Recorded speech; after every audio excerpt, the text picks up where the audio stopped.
Hello hi दोस्तों। आप thumbnail देखकर समझ ही गए होंगे कि आज हम आपको कौन से सब्जेक्ट की स्टडी कराने वाले हैं। तो दोस्तों सीडीपी के जो इम्पोर्टेंट क्वेश्चन हैं हम आपको इसके बारे में पूरी कॉन्सेप्ट क्लियर करते हुए मालूमात देते हुए स्टडी कराएंगे। तो दोस्तों सबसे पहले आप हमारे ये जो चैनल है सीटेड इन्फॉर्मेशन विद नवाब, इसको सब्सक्राइब कीजिए, शेयर कीजिए और लाइक कीजिए और घंटे के बटन को दबाना ना भूलिए। दोस्तों चलिए ज़्यादा देर ना करते हुए आज का फर्स्ट जो है पहला प्रश्न की ओर चलते हैं। देखिए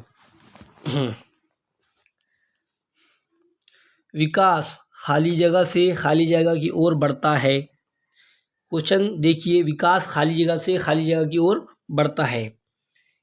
ऑप्शन देखिए, ए है जटिल से कठिन की ओर, बी है विशिष्ट से सामान्य की ओर, सी है साधारण से आसान की ओर और डी है सामान्य से विशिष्ट की ओर।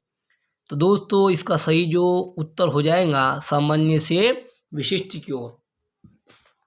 दोस्तों हमने आपसे वादा किया था कि हर क्वेश्चन का हम आपको जो है ट्रिक के माध्यम से, टैग वर्ड के माध्यम से और कॉन्सेप्ट क्लियर करते हुए चलेंगे। दोस्तों मेरे जो भी वर्ड है जो मेरे ज़ुबान से निकल रहा है, जो मैं आपको समझा रहा हूँ, आप पेन और कॉपी लेकर बैठ जाइए दोस्तों, क्योंकि हम जो आपको समझाने वाले हैं ये वेरी वेरी इंपॉर्टेंट है। हमने आपको इससे पहली वीडियो में आपने सुना होगा कि हमारे जो शब्द है कि हम ऐसे प्रश्न आपको कराते हैं जो किसी न किसी पेपर में कोई ना कोई ईयर के पूछे गए हैं। यानी कि सीटेट के जो आपको क्वेश्चन हम अभी सॉल्व करा रहे हैं, हल करा रहे हैं, ये क्वेश्चन 2015 में पूछे गए हैं। क्योंकि सीटेट जो है ना घुमा फिरा के सवाल वही डालता है, इतना ही बस कॉन्सेप्ट क्लियर होना चाहिए। सीटेट क्लियर करना कोई बड़ी बात नहीं है, लेकिन उसके कॉन्सेप्ट को जिसने समझ लिया मतलब सीटेट क्लियर कर दिया। तो दोस्तों इस सवाल का जो, इस प्रश्न का जो उत्तर है वो सामान्य से विशिष्ट की ओर। अब चलिए इसका कॉन्सेप्ट क्लियर करते हुए हम चलेंगे। विकास, जैसा कि बच्चा माँ के पेट में गर्भावस्था में होता है तो तब से उसका विकास शुरू हो जाता है। तो विकास कैसा होता है? जटिल से होता है कठिन की ओर, विशिष्ट से सामान्य की ओर। नहीं दोस्तों, विकास जो है ना सामान्य से विशिष्ट की ओर होता है। जैसा कि उदाहरण आपको देते हैं हम एग्जाम्पल, जब बच्चे का जब होता है तो सबसे पहले बच्चे की उंगलियां हिलना शुरू हो जाती है, उसके बाद में उसके हाथों में ताकत आ जाती है, उसके बाद जो है वो कुछ प्रतिक्रिया करने लगता है, धीरे धीरे जो है वो उसके घुटनों पर आना शुरू होता है, उसके बाद में वो खड़ा होता है। यानी कि सामान्य से विशिष्ट को, यानी कि आसान से खास की तरफ वो चलता है। तो इसका जो सही जवाब आ जाएगा कि विकास जो है खाली जगह से खाली जगह और बढ़ता है, सामान्य से विशिष्ट की ओर बढ़ता है।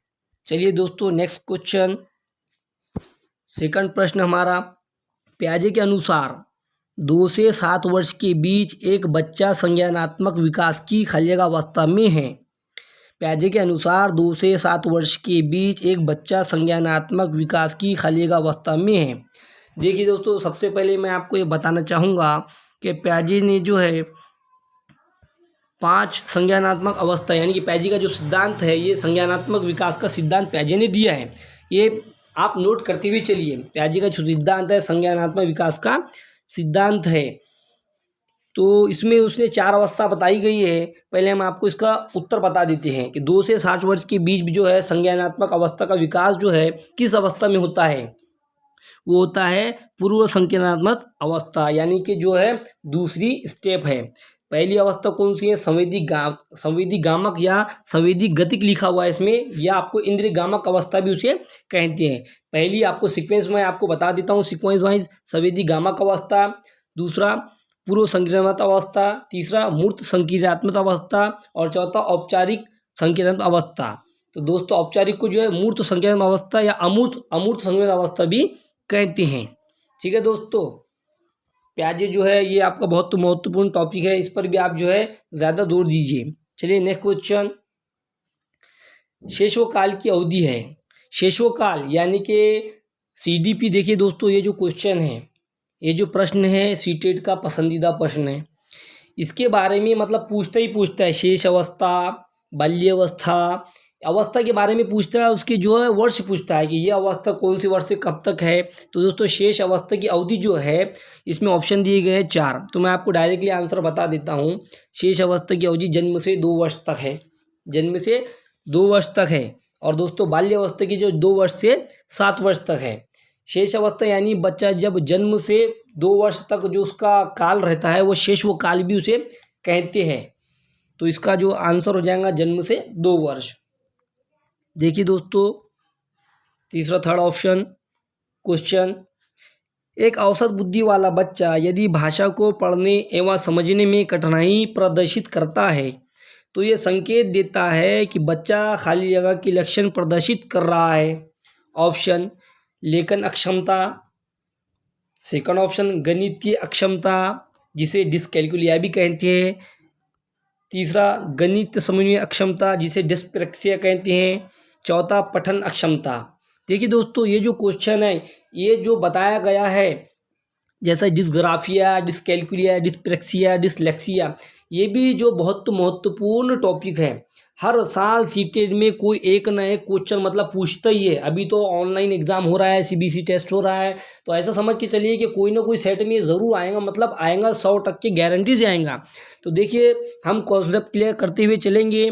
एक औसत बुद्धि वाला बच्चा यदि भाषा पढ़ने एवं समझने में कठिनाई आता है, पढ़ने में जिसको कठिनाई आती है तो पठन अक्षमता यानी डिसलेक्सिया उसको हुआ है। और आपको मैं क्लियर करता चलूँगा, जैसे कि अगर लेखन अक्षमता अगर बताता है ऑप्शन क्वेश्चन में तो डिसग्राफिया हमें कैसा समझना है, लेखन यानी कि डिसग्राफ, ग्राफ पर क्या लिखा जाता है, तो हमें ऐसे कॉन्सेप्ट क्लियर करना है। लेखन अक्षमता यानी डिसग्राफिया, गणितीय अक्षमता यानी कि गणित, गणित हम कैसे कहते हैं, कैलकुलेटर पर गणित करते हैं, तो डिसकैलकुलिया हमने याद कैसा करना है, कैलकुलिया से गणित यानी कि गणित अक्षमता कैसे, डिसकैलकुलिया, ऐसा हमें दोस्तों याद करना है। तो इस क्वेश्चन का जो उत्तर हो जाएगा पठन अक्षमता डिसलेक्सिया, पढ़ने में कठिनाई यानी डिसलेक्सिया। ठीक है, नेक्स्ट देखिए दोस्तों क्वेश्चन, जब वैक्स संयोग से सामंजस्य कर लेता है तो बच्चे के वर्तमान स्तर के प्रदर्शन में संभावित क्षमता की स्तर के प्रदर्शन की तरफ प्रगति क्रम को सुगम बनाती है। इसे कहा जाता है पहला सहयोग देना, दूसरा सहभागी अधिगम, तीसरा सहयोगात्मक अधिगम, चौथा समीपस्थ विकास का क्षेत्र। देखिए दोस्तों सबसे पहले तो मैं आपको ये बताना चाहूँगा कि कुछ क्वेश्चन ऐसे होते हैं जैसे हमें उसका सिरा नज़र नहीं आता, स्टार्ट नज़र नहीं आता या एंड नज़र नहीं आता, लेकिन उसका कॉन्सेप्ट हमारे दिमाग में आना चाहिए। जब भी सीटेट का जो है ना ये सब समझने वाली चीज़ है। सीटेट का कहने का मतलब आप एज ए टीचर है, आपको हर चीज़ समझना चाहिए कि क्वेश्चन में क्या पूछा जा रहा है। देखो ये क्वेश्चन उसी तरीके है, हमें समझना चाहिए। इसमें क्या बताया गया, वयस्क सहयोग से सामंजस्य, यानी कि अगर कोई बच्चे को बड़ा इंसान मदद करता है तो हमारे दिमाग में झट से आ जाना चाहिए कि कौन से सिद्धांत का क्वेश्चन है। तो मैं आपको बताना चाहूँगा ये लेवाइगोस्की समाज संस्कृति सिद्धांत में बताया गया है। लेवाइगोस्की का कहना था कि अगर कोई बड़ा इंसान वयस्क व्यक्ति छोटे बच्चे को सहयोग देता है तो वो आसानी से उस कार्य को पूरा कर लेता है, जिसे सहयोग देना कहते हैं। और जब कभी भी आपको ऑप्शन में ये आ जाए लेवाइगोस्की का नाम आ जाए, समाज का नाम आ जाए या सहयोग देना आ जाए, ऑप्शन में कभी कभार सहयोग देने को क्या देखा, इसके फोल्डिंग भी कहा जाता है, पहाड़ भी कहा जाता है, ढांचा भी कहा जाता है, इतने नाम हैं। जब लेवाइगोस्की का नाम आ जाए, क्वेश्चन में बड़े व्यक्ति छोटे बच्चे को मदद करना आ जाए, ऑप्शन में आपको ऐसा नज़र आ जाए और सहयोग देना, इसके फोल्डिंग, पहाड़ या ढांचा आ जाए तो आपका जो ऑप्शन वो सही हो जाएगा। तो दोस्तों इसका जो जवाब है सहयोग देना सही हो जाएगा। तो दोस्तों ये हमारा चैनल है सीटेट इन्फॉर्मेशन विद नवाब। दोस्तों आप इसे ज़रूर सब्सक्राइब कीजिए, लाइक कीजिए और शेयर कीजिए और अपने दोस्तों को ज़्यादा से ज़्यादा शेयर कीजिए। दोस्तों हम आपके लिए इतनी मेहनत करते हैं, इतना समय निकाल के जो है आपके लिए इम्पोर्टेंट क्वेश्चन बनाते हैं, आप हमारे इस चैनल को सपोर्ट कीजिए। और दोस्तों कुछ दोस्त हमारे ऐसे हैं जो सब्सक्राइब करते हैं लेकिन सब्सक्राइब करने के बाद में ऐसा 3 ऑप्शन नज़र आते हैं, तो हमें जो है 3 ऑप्शन में से ऑल के ऑप्शन को दबाना है, क्योंकि आपको आने वाली जो वीडियो है दोस्तों ताकि आपको प्राप्त हो। और आप हमारे इस वीडियो पर कमेंट भी कीजिए दोस्तों, क्या इसमें कुछ कमी रह गई है या आपको कैसा लगा वीडियो, हमें जो मोटिवेशन मिलता है। तो दोस्तों इसे जो है सब्सक्राइब करके ऑल को बटन को दबाना ना भूलिए। चलिए नेक्स्ट क्वेश्चन देखते हैं। समावेशी शिक्षा मानती है कि हमें खाली जगह को खाली जगह के अनुरूप बदलना है। देखिए दोस्तों, सबसे पहले मैं आपको ये बताना चाहूँगा कि समावेशी शिक्षा जो है ये भी सीटेट का एक इम्पॉर्टेंट टॉपिक है। अक्सर बच्चे सीटेट में नाकाम और फेल इसलिए होते हैं कि दोस्तों स्टूडेंट को यही पता नहीं होता कि इसे टॉपिक कौन से है। हम आपको ऐसे टॉपिक करा रहे हैं जो मतलब आपको पूछा जाता है, मतलब पूछा जाता है कौन कौन से पूछा जाता है। समावेशी शिक्षा ऐसे क्वेश्चन बता रहे हैं जो पिछले वर्ष में पूछे गए हैं। समावेशी शिक्षा मानती है कि खाली जगह को खाली जगह के अनुरूप बदलना है, यानी कि किसके रूप बदलना है, व्यवस्था बच्चे के, हमें व्यवस्था बच्चे के अनुरूप बदलना है, या परिवेश के, परिवार के, बच्चे के परिवेश के, बच्चे के व्यवस्था की। तो हमें जो इसका सही आंसर हो जाएगा, व्यवस्था जो है बच्चे के अनुरूप बदलना है। समावेशी शिक्षा मानती है कि हमें व्यवस्था जो है बच्चे के अनुरूप बदलना है। समावेशी कक्षा का जो कॉन्सेप्ट है ये है कि जो है विशेष बस्ता, अपंग बच्चा, दिव्यांग बच्चा, जो भी बच्चे हैं, जो अंधदृष्टि वाला बच्चा, हर बच्चे को एक साथ में लेकर शिक्षा देनी चाहिए और एक क्लास में शिक्षा देनी चाहिए। समावेशी शिक्षा का कहने का मतलब ही ये है। तो दोस्तों हम आगे क्वेश्चन देखते हैं, ठीक है। जब एक शिक्षक ये समझता है कि स्वाभाविक रूप से लड़के गणित में लड़कियों से अच्छे हैं, तो ये दर्शाता है कि अध्यापक क्या है, लिंग जेंडर पक्षपाती है, शिक्षा अपराध है, सही दृष्टिकोण वाला है, या नीति परक है। तो दोस्तों इसका जो सही आंसर हो जाएगा लिंग जेंडर पक्षपाती है। देखिए दोस्तों, बाल केंद्रित शिक्षा हो या समावेशी शिक्षा हो, हमें सीटेट ये बताता है कि लिंग भेदभाव हमें नहीं करना है। यानी कि ऐसा ज़रूरी नहीं है कि लड़के गणित में अच्छे होंगे या लड़कियां नहीं होंगी। ये जेंडर जो है पक्षपात है, रूढ़िबद्धता है। हमें जो लड़के लड़कियों को समान रूप से एक समान मानना है, क्योंकि जो है आज का जो दौर है वो समान का है। तो ये अगर कोई टीचर ऐसा कहता है, आपको ऑप्शन में ऐसा नज़र आता है कि भाई एक घरेलू काम औरतें करेंगी और बाहर जो है नौकरी जो है सर्विस जो है मेल करेंगे, तो ये जो ऑप्शन है जेंडर जो है लिंग पक्षपाती कहलाएगा या रूढ़िबद्धता कहलाएगा। कक्षा अध्यापक ने राघव की अपनी कक्षा में अपनी कीबोर्ड पर स्वयं द्वारा तैयार किया गया मधुर संगीत बजाते हुए देखा, और कक्षा अध्यापक ने विचार किया कि राघव में खालिया का बुद्धि उच्च स्तरीय थी। ऑप्शन देखिए, शारीरिक गति, बोधक बुद्धि, संगीत में बुद्धि, भाषाई या स्थानिक।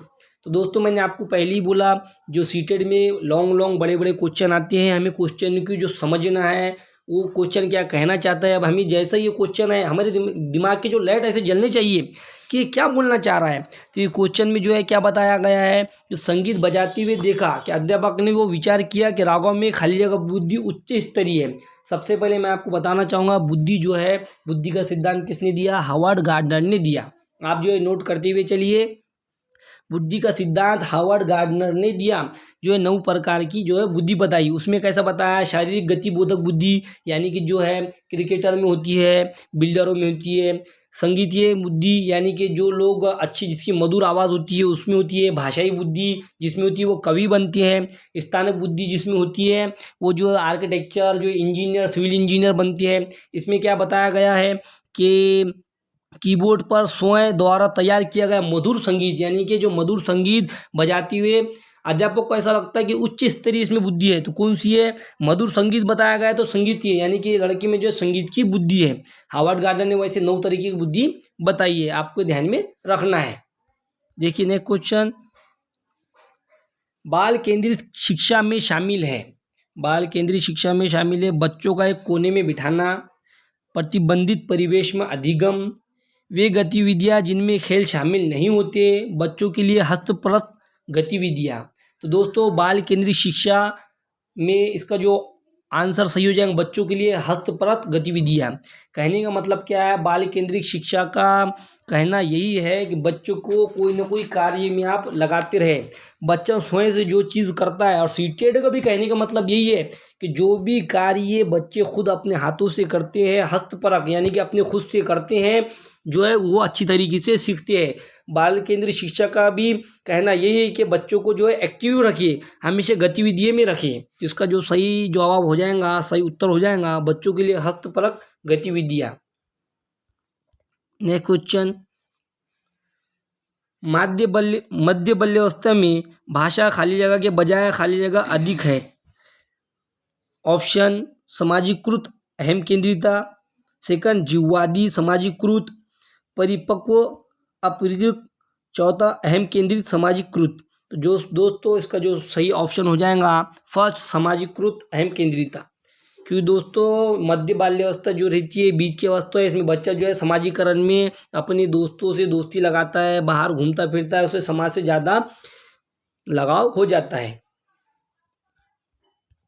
चलो नेक्स्ट क्वेश्चन दोस्तों, आज की हम इतने ही क्वेश्चन लेंगे दोस्तों। तो हमारी जो क्लास थी दोस्तों, आज का लास्ट क्वेश्चन था। आप हमें सपोर्ट कीजिए, हमारे चैनल को जो सब्सक्राइब कीजिए। हमने आपको बताया हमारे चैनल का नाम सीटेड इन्फॉर्मेशन विद नवाब। और दोस्तों इस पर आगे भी आपको जो ऐसी क्लास प्रोवाइड कराई जाएंगी। आपको हमारी क्लास कैसी लगे कमेंट कीजिए, और दोस्तों अपने दोस्तों में शेयर करना ना भूलिए। ठीक है दोस्तों।